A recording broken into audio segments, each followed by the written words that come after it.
చేస్తున్నారు కానీ మీ మంత్రులందరూ మూకమ్మడిగా డిప్యూటీ సీఎం పవన్ కళ్యాణ్ మీద కామెంట్లు చేస్తున్నారు. తెలంగాణ తిరగని సినిమా ఆడమని. చిన్న చిన్నవి జరుగుతుంటాయి పోతుంటాయి. తెలుగు రాష్ట్రాల ప్రజలు ఎంత మంచి వాళ్ళంటే దేశంలో మంచి వ్యక్తులు, సౌమ్యులు, మాటకు మర్యాద ఇచ్చేవాళ్ళు, ఇంటికి వస్తే అన్నం పెట్టి ఛాయ్ తాపి మంచినీళ్ళు ఇచ్చే సంస్కృతి తెలుగు రాష్ట్రాలదే. ఈ రెండు తెలుగు రాష్ట్రాలు మంచి మనసులు కూడా కలిసిపోయినాయి. రెండు రాష్ట్రాలు కూడా అభివృద్ధి కావాలనేదే కోరిక. చిన్న చిన్న ఇష్యూలు వస్తుంటే పోతుంటుంది, దాని మీద నో కామెంట్.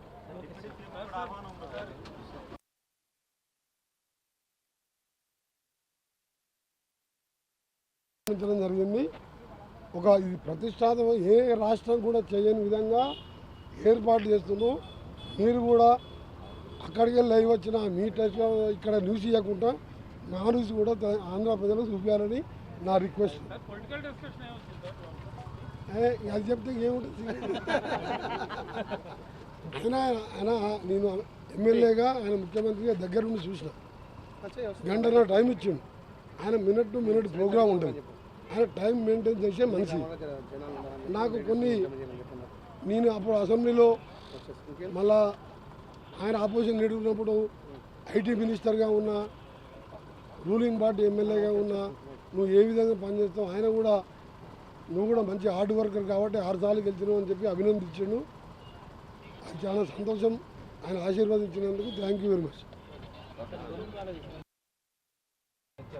కేసీఆర్ గారు నేను ఒకసారి 2014 ఆయన మొదటిసారి ముఖ్యమంత్రి ఎమ్మెల్యే ఉన్నారు, డిప్యూటీ ఫ్లోర్ లీడర్, అసెంబ్లీలో డిప్యూటీ ఫ్లోర్ లీడర్.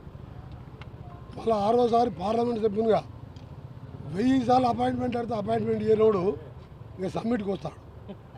అసెంబ్లీకే వస్తలేనంటే సమ్మిట్కి ఎట్లా వస్తారు మీరు? సరే ఆయన ఫ్లోర్ లీడర్ అనుకుందాం. డిప్యూటీ ఫ్లోర్ లీడర్ 3 ఉంటారు. హరీష్ రావా, కేటీఆరా, ఇంకా వాళ్ళ పార్టీలో ఎవరున్నారు లీడర్లు, కార్యవర్గం వేసుకోవచ్చు కదా. ఇస్తే డిప్యూటీ ఫ్లోర్ లీడర్ని పిలుస్తాం. మరి ఫ్లోర్ లీడర్గా బావబామర్తల పంచాయతీ ఎవరో తెలుసుకొని ఎవరో తీసుకొని ఆయన పిలుస్తాం. మాకు ఆడ కార్యవర్గం ఉంటుంది.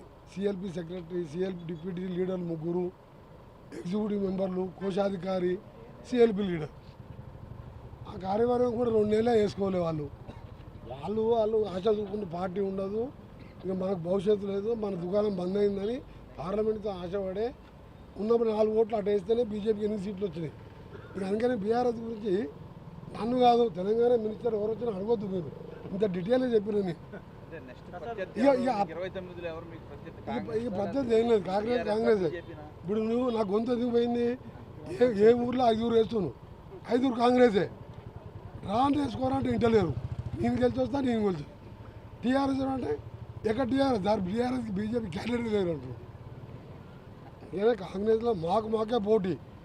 నేను 20 మంది ఎమ్మెల్యే గెలిపిస్తానా, రేవంత్ రెడ్డి గారు 50 మంది గెలిపిస్తారా?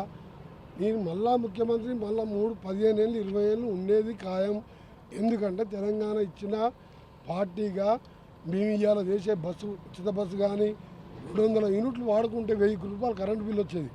ఒక్క బిల్లు కడతలేరు. నెలకు 1000 కోట్ల రూపాయలు. మాకు ఈ సంక్షేమ పేదోళ్ళ కోసం ముందు చూస్తున్నాం. ఇవాళ ఐటీ కంపెనీలు కూడా ముందు చూస్తున్నాం.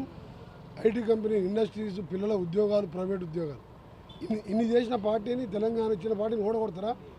ఒక్కసారి అంటే దళిత ముఖ్యమంత్రి, గిరిజనులకు, ముస్లింలు 12%, 100 అబద్ధాలు అయితే 2 సార్లు అయింది. కానీ ఇప్పుడు వాళ్ళ బిడ్డకు సమాధానం చెప్పలేక వస్తున్నారు. వాళ్ళ పార్టీ గురించి మీరు వాడిచి అనవసరంగా నా 15 నిమిషాలు టైం ఖరాబ్ చేశారు.